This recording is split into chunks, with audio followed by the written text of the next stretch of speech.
We are looking at travel through an LGBTQ2S plus lens, along with some of the barriers that still exist today. A new study is actually highlighting some of those challenges, things like discrimination, safety concerns, verbal abuse. Joining us this morning with more on this is our travel expert, Lauren Christie. Great to have you in studio. Morning.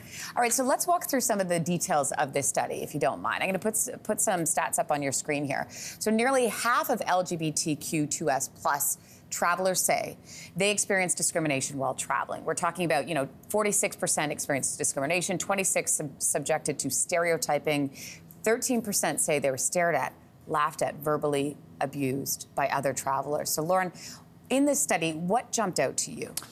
Honestly, I was saddened to see this, but I think what really jumped out, not surprised, saddened, but what really jumped out was the fact that almost 50% of travelers still feel discrimination. So again, I think many people might find that surprising. I sadly did not. You survey other surveys and reports that you read, the main thing is that people need to remember is that most 2S LGBTQ plus travelers like to do what the mainstream travelers do. They want to do adventures and they want to see attractions and they want to eat, drink, and be merry.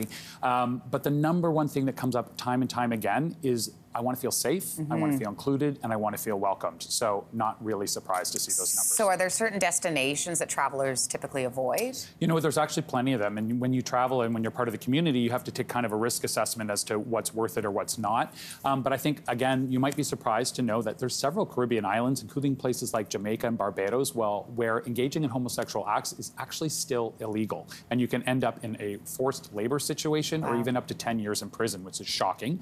But even places in the States, Florida, for example, which is places like Miami and Fort Lauderdale are very popular destinations, but here's a state that's then passing a Don't Say Gay bill, right? So it's difficult to know, but there's a great a website called Asher and Ferguson, which is a travel blog website, and they did a LGBTQ plus travel safety index, and it's actually quite good because it tells you a ranking of the places to go, and it bases it on discrimination laws, anti-oppression laws, all sorts of things. But I am happy to say that Canada is the #1 in terms of safety on that blog. And I want to ask you about that. So let's talk about Canada and countries that are safer to visit, because Canada is doing a lot of things right.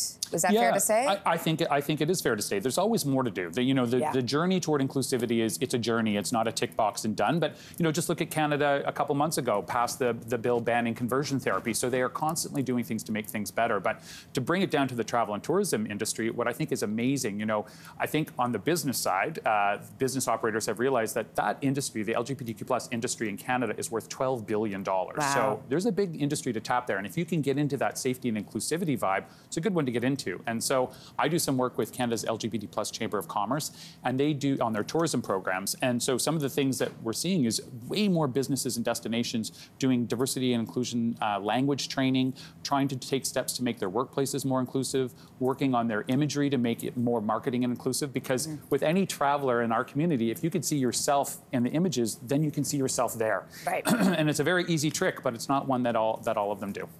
The Rainbow Registered website? Yeah, this is actually a new thing, and it's fantastic. So it was launched about a year ago, but it's just kind of gaining steam now. And basically what it is a business directory of LGBTQ plus safe and inclusive spaces across the country. Okay.